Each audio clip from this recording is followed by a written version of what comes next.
Well, today the Pentagon ordered the military's independent newspaper Stars and Stripes to stop publication at the end of the month. A lot of people talking about this. On your side's Haley Harrison shares reaction from a local service member and veteran.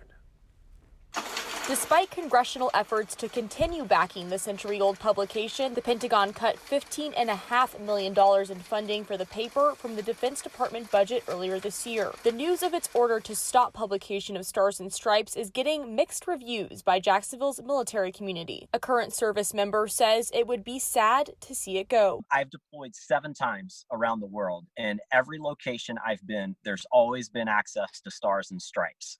It's just like a vital piece of my deployment. It's a part of me, it's a part of my military history, and it is for so many other veterans and active duty military members as well. On the other hand, while a retired Navy captain agrees having the independent source while deployed was nice, he says the publication is not mission critical. The country is spending trillions of dollars, and if we need to save the money for bullets, then that's what we need. Planes and bullets, that's what we need to do. President Trump tweeted in part Friday night, "The United States of America will not be cutting funding to Stars and Stripes magazine under my watch. If nothing changes, the last issue of Stars and Stripes will be published September 30th, and the organization will be dissolved by the end of January." I'm Haley Harrison, First Coast News, on your side.